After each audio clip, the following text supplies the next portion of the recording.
noite, que a paz, a graça e a presença do Senhor Jesus esteja sobre a sua vida, sobre o seu coração. Hoje nós estamos no 9º dia, de jejum e oração e palavra de Deus e meditação. Eu estou muito feliz com esse propósito que nós estamos fazendo, porque o Senhor nos chamou para fazer esse propósito. Eu não tinha essa programação. E quando eu me sentei há 9 dias atrás para estudar a Bíblia e para gravar o propósito, que a gente faz todos os dias, o Espírito Santo falou ao meu coração. Comece, um propósito de oração, uma oração mais específica pelos problemas do povo, pelos problemas de todas essas pessoas que fazem parte do grupo de propósito. E eu automaticamente obedeci, falei, tá bom, Senhor, então vamos fazer. E tem sido de grande valia para a minha vida. Eu queria saber de você, tem sido bom para você? Você tem conseguido, fazer o jejum? Você tem conseguido orar mais vezes? Porque o interessante, a gente ora uma vez junto aqui, nós estudamos a palavra, mas durante o dia é importante você ficar lembrando nos seus pedidos de oração e, de preferência, você, se puder, pare um pouquinho, ore, ajoelhe, o que dá para fazer durante o dia. Não ore só no momento das 6 horas, no momento que você vê o propósito, mas faça desses motivos de oração, oração durante o teu dia todo. Nós ainda temos 31 dias de propósito. Imagina o que o Senhor ainda pode fazer na sua vida. Na minha vida, por exemplo, eu tenho os meus pedidos aqui de oração, as necessidades minhas, da minha casa, dos meus filhos, do ministério e de vocês, Mas o que eu vejo é Deus movendo a favor de vocês. Agora mesmo eu acabei de receber aqui uma amiga, do Café com Fé de Jundiaí, me contando uma linda experiência que ela teve, que ela está sentindo de Deus, que ela precisa falar mais de Deus, que ela precisa levar mais o nome de Jesus. E ela estava trabalhando, ela saiu para ir almoçar e uma pessoa perguntou para ela se ela era cristã. E ela, declarou que ela era cristã e já teve a oportunidade de voltar para o emprego e dar um bilhetinho ali para cada uma daquelas pessoas que trabalham, falando que Deus a amava, que Deus amava cada uma daquelas pessoas.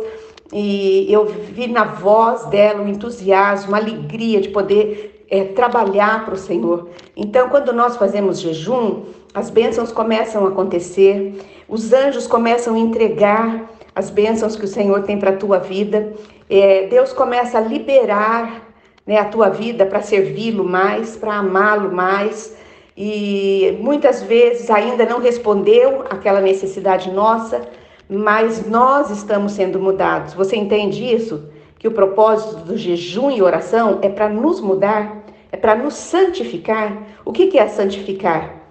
Você ficar mais perto de Deus, você pedir perdão pelos teus pecados, você reconhecer quem você é. Amém? Vamos então para o nosso lindo texto de hoje, maravilhoso. Isaías 59, 1-4. O profeta Isaías, ele está lembrando aqui a nação de Israel que o Senhor tem poder para salvá-los, porque o Senhor é poderoso, é grande, e que o braço do Senhor não é curto, o braço do Senhor ele é longo e ele atinge o povo. É isso que Isaías vai dizer nesse salmo, nessa profecia. Eis que a mão do Senhor não está encolhida para que não possa salvar, nem surdo o seu ouvido para não poder ouvir. Olha que coisa linda, o Senhor falando para você hoje. Continue orando, continue jejuando, continue me buscando, porque eu sou Deus e a minha mão não está encolhida. A minha mão está estendida para te abençoar. E os meus ouvidos não são surdos, eles estão ouvindo a tua oração. No tempo certo, no momento de Deus, na hora oportuna, na hora que for melhor para você, o Senhor vai entregar a tua bênção, se for do agrado dele, O versículo 2 diz assim: mas as vossas iniquidades fazem separação entre vós e o vosso Deus, e os vossos pecados encobrem o seu rosto de vós, para que não os ouça. O nosso problema com Deus não está em Deus, porque Deus é santo, é único. O problema é que nós somos pecadores. Está falando que as nossas iniquidades, os nossos pecados, é que fazem um muro de separação entre eu e Deus, entre você e Deus. Né? E ele diz assim que o Senhor, ele encobre o rosto para não ver, para não olhar para nós em pecado. Porque o Senhor não consegue conviver com o pecado em nós. Nós precisamos nos arrepender dos nossos pecados para termos a nossa vida santificada.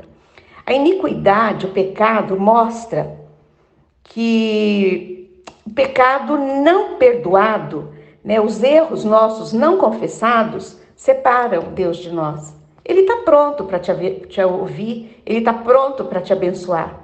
Mas o que causa essa separação é o nosso pecado, você entendeu? Versículo 3, porque as vossas mãos estão contaminadas de sangue, e os vossos dedos de iniquidade, os vossos lábios falam mentira, e a vossa língua profere maldade. Nós estamos contaminados, né, com o sangue do pecado, com o crime. Nós fazemos tudo isso, nós temos maldade no coração, nós temos uma língua que fala mentiras, não temos? Então o problema de buscando a santificação é buscando que Deus nos ajude a sair do pecado. Versículo 4. Ninguém há que clame pela justiça, ninguém que compareça em juízo pela verdade. Confiam no que é nulo e andam falando mentiras, concebem o mal e dão luz à iniquidade. O ser humano é assim. O ser humano ele gera pecado, ele dá à luz, né, o mal. Por isso, nós temos que saber quem somos nós. O Senhor está pronto para nos perdoar, mas nós precisamos reconhecer quem nós somos. Que essa mensagem de hoje leve você a reconhecer o teu pecado. Pare, converse com você. Veja qual pecado que habita dentro de você, que está separando você de Deus, que está separando você dele entregar as bênçãos, dele cuidar, dele pôr a mão sobre você. Eu queria falar para você que 4 coisas que o pecado faz na nossa vida. Vamos passar rapidinho aqui? O pecado, ele nos separa de Deus. A Bíblia fala que Deus é santo, santo, santo, e não admite o pecado na sua presença. Não é verdade? É impossível nós dizermos que, eu tenho comunhão com Deus, mas eu vivo com aquela mentirinha, eu vivo com aquela maldadezinha no meu coração. Não tem como, queridos. O pecado faz um muro de separação entre nós e Deus. E para Deus não existe um pecadinho e um pecado grande. É pecado, é iniquidade. Separados de Deus, quando nós estamos em pecado, nós não temos poder para vencer o inimigo, poder para vencer o dia mau. Nós não temos segurança, nós não temos estabilidade, nós não temos vida espiritual. É muito triste a vida de quem está separado de Deus pelo pecado. Segundo item, o pecado impede as nossas orações. O pecado não somente nos deixa separados de Deus, como ele é um impedimento, né, das nossas orações. Se nós estamos em pecados, a nossa oração não é ouvida. A nossa oração não chega diante de Deus. Tem muita gente perdendo tempo com atividades assim, com religiosidade, né? Tem uma vida de pecado, tem uma vida de iniquidade. Muitas vezes são pecados que a gente acha que não deve considerar, mas uma mentira, né? Uma falta de amor ao próximo, uma falta de amor a Deus, e essas coisas, ela pratica a religiosidade, né? Ela tem assim um compromisso com a religião, mas ela não tem esse compromisso de mudar a sua vida, de pedir perdão a Deus. Então, o pecado impede as nossas orações. Deus não está nos ouvindo quando nós estamos em pecado. As respostas, eu posso dizer assim, para as nossas orações, elas precisam de fé, elas precisam de coração limpo, né? Nós precisamos santificar a nossa vida para que Deus responda às nossas orações. Terceiro e último, o pecado, ele abre brechas para o inimigo entrar na nossa vida, na nossa casa, na nossa família. Né? O fato da gente estar separado de Deus e sem poder através do pecado, ele nos deixa abertos. Eu digo assim que a gente fica vulnerável para os ataques do inimigo. Você concorda comigo? Se você estiver em paz com Deus, se você pediu perdão pelos seus pecados, se você reconhece Jesus como seu Senhor, você está cheia do Espírito Santo, o Espírito Santo habita em você. Caso contrário, você vai estar vazia, você vai estar em pecado, e esse pecado abre porta para o maligno. A Bíblia, ela nos, eu posso dizer, exorta mesmo a não dar lugar ao diabo. Ela diz fugir, né, do diabo. É isso que a Bíblia nos ensina. Quando nós concedemos, quando nós fazemos uma concessão, quando nós permitimos o pecado na nossa vida, às vezes somente na nossa mente, no nosso coração, mentiras, mágoas, ciúmes, invejas, contendas, quando nós estamos dando lugar a isso, isso traz consequências grandes e terríveis na nossa vida espiritual, no nosso relacionamento com Deus. É como se nós estivéssemos dizendo, Satanás, eu estou dando legalidade para você. Porque tudo que é mal, tudo que é mentiroso, tudo que é doentio é do inimigo. Se você está pensando isso, se você está na sua mente com isso, você está dando legalidade para ele agir na sua vida. É muito sério. Louvado seja Deus, que já preparou uma solução para o pecado. Você sabia disso? Os seus pecados já foram perdoados lá na cruz. Quando o sangue foi derramado, foi vertido na cruz, era para perdoar esses pecados que você está carregando dentro do seu coração. Portanto, peça perdão a Deus. A cruz, ela tem o poder, de limpar todo o pecado da nossa mente, do nosso coração, das nossas mãos. É o que nós precisamos fazer, então.